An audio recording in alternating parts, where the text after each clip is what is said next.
दोस्तों आज मैं आपके लिए लेकर आई हूँ एकदम हेल्दी बिना चीनी गुड़ के सुपर हेल्दी न्यूट्रिशियस गोंद के लड्डू। सर्दियों के लिए इससे बढ़िया पावरफुल इम्यूनिटी बूस्टर लड्डू आपको और कहीं नहीं मिलेगा। एक बार ये रेसिपी ट्राई कर ली तो मार्केट वाला लड्डू आप भूल ही जाएंगे। इन गोंद के लड्डुओं की खास बात यह है कि इनको बिना फ्रिज के भी 1 से 2 महीने तक स्टोर करके रख सकते हैं, ये खराब नहीं होंगे। नमस्ते दोस्तों, स्वागत है आपका राव मंजू किचन में। तो चलिए बनाते हैं सबसे आसान, टेस्ट में ज़बरदस्त और हेल्थ में नंबर 1 गोंद के लड्डू। लड्डू बनाने के लिए सबसे पहले 100 ग्राम देसी घी फ्राई पैन में डालेंगे। इन लड्डुओं को देसी घी में ही बनाना है, तेल का यूज बिल्कुल भी नहीं करना है। ये घी जब अच्छे से गर्म हो जाएगा तो अब लेंगे 1 कप बबूल का गोंद, जिसको कीकर का गोंद भी बोलते हैं। ये वजन में 150 ग्राम है। अभी आधा गोंद ही फ्राई पैन में डालेंगे, इस बचे हुए गोंद को अभी बाद में फ्राई करेंगे। अभी इसको फ्राई करेंगे, गैस की फ्लेम को मीडियम पर रखकर ही गोंद को फ्राई करेंगे। और गोंद में नमी नहीं होनी चाहिए, क्योंकि गोंद में नमी होगी तो वो अंदर तक अच्छे से फ्राई नहीं होगा। और गोंद यदि अच्छे से फ्राई नहीं होगा तो जब इसके लड्डू बनाएंगे तो जब उन लड्डुओं को खाएंगे तो गोंद दांतों पर चिपकेगा।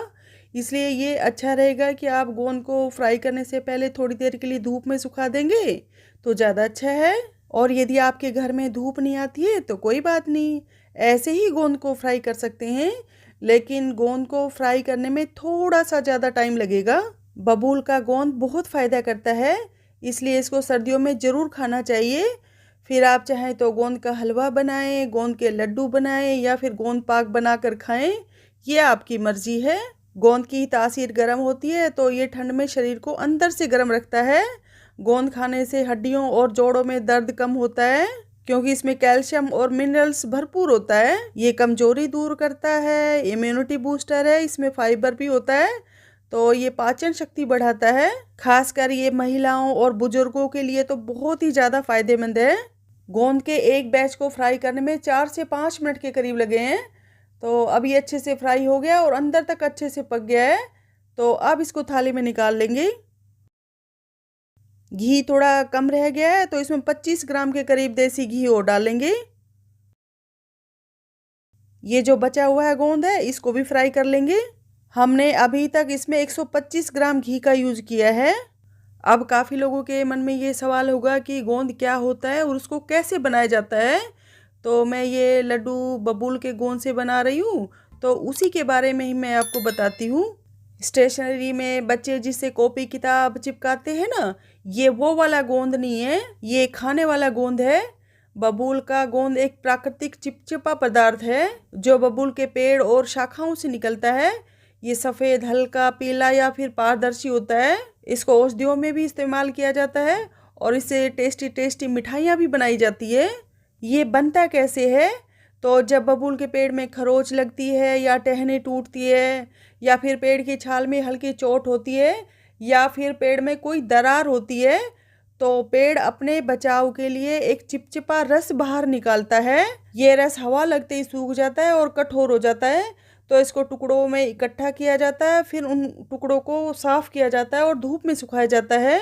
और जिस भी पेड़ का गोंद होता है तो उस पेड़ के सारे औषधीय गुण उस गोंद में आ जाते हैं। तो इसलिए ही गोंद काफ़ी औषधियाँ बनाने में यूज किया जाता है।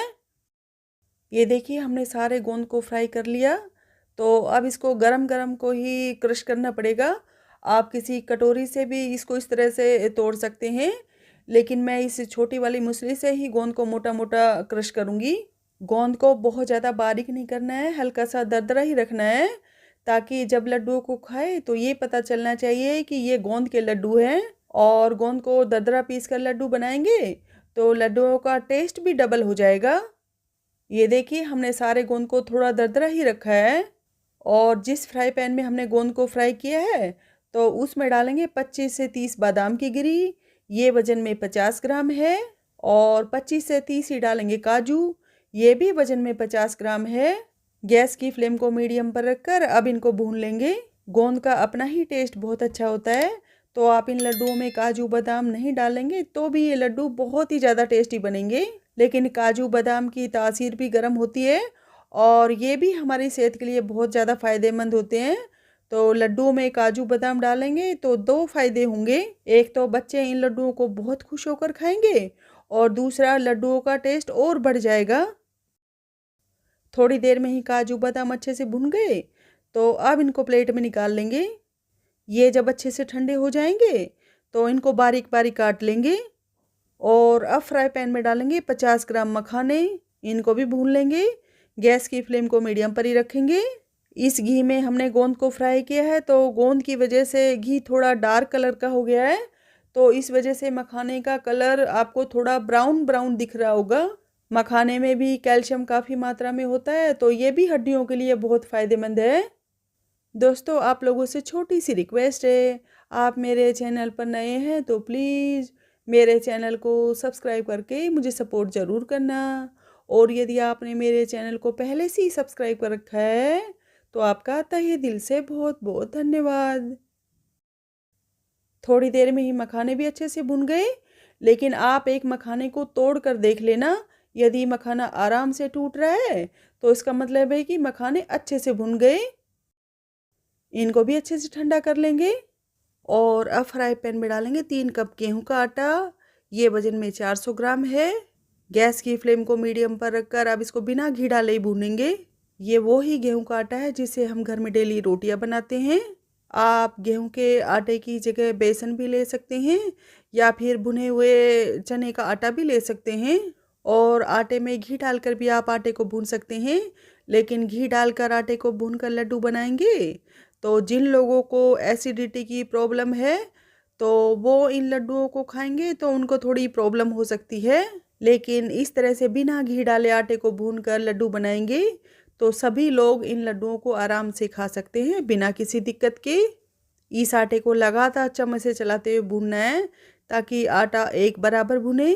बिना घी डाले आटे को भूनेंगे तो आटे को भूनने में थोड़ा सा ज़्यादा टाइम लगता है, लेकिन इसके लड्डू बनाएंगे तो लड्डू खाने में बहुत ही ज़्यादा टेस्टी लगेंगे। दोस्तों, आप ये वीडियो कहाँ कहाँ से देख रहे हैं प्लीज़ कमेंट करके ज़रूर बताना, हमें बहुत अच्छा लगता है। गैस की फ्लेम को मीडियम पर रखकर आटे को 15 से 16 मिनट के करीब हो गए भूनते हुए।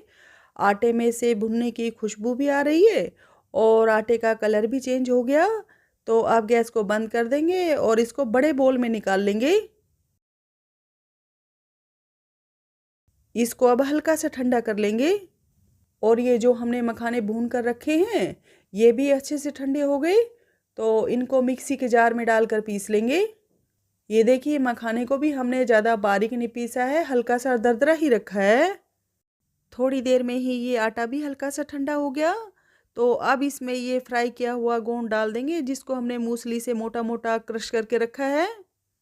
इस थाली में काफ़ी घी चिपका हुआ है तो इसमें थोड़ा सा गर्म आटा डालकर इसको अच्छे से पोंछ लेंगे।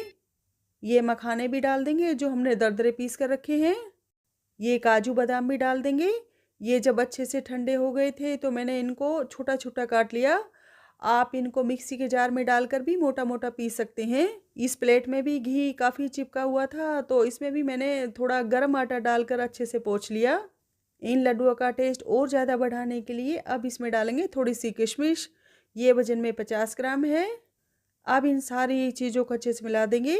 आप इसमें थोड़ा थोड़ा इलायची का पाउडर, काली मिर्च का पाउडर और थोड़ा सा जायफल भी घिस कर डाल सकते हैं, लेकिन मैं इसमें ये सारी चीज़ें नहीं डालूंगी क्योंकि मेरे घर में ऐसे ही लड्डू बनाती हूँ तो सबको बहुत पसंद आते हैं। ये देखिए, सारी चीज़ें आटे में अच्छे से मिक्स हो गई, तो अब इसमें डालेंगे 2 कप देसी खांड। ये चीनी नहीं है, देसी खांड है। ये वजन में 300 ग्राम है। अब इसको भी अच्छे से मिला देंगे। आप इसमें मीठा अपने टेस्ट के अकॉर्डिंग कम या ज़्यादा भी कर सकते हैं। और देसी खांड की जगह गुड़ का पाउडर या फिर चीनी का पाउडर, मिश्री का पाउडर भी डाल सकते हैं अपने टेस्ट के अकॉर्डिंग। अब काफ़ी लोगों के मन में ये सवाल होगा कि देसी खांड क्या होती है, तो देसी खांड भी गन्ने से ही बनाई जाती है। इसका रंग हल्का भूरा या ऑफ वाइट होता है। इसको चीनी की तरह रिफाइन नहीं किया जाता और इसको बिना केमिकल, बिना रंग के तैयार किया जाता है, इसलिए ये चीनी के मुकाबले हमारी सेहत के लिए ज़्यादा फायदेमंद है। देसी खांड भी इसमें अच्छे से मिक्स हो गई, तो अब इसमें डालेंगे 1 कप देसी घी। ये वजन में 125 ग्राम है। घी को गर्म करके ही इसमें डालना है। अब इसको अच्छे से मिला देंगे। अभी इसमें थोड़ा और घी डालेंगे, लेकिन इसको पहले अच्छे से मिलाएंगे।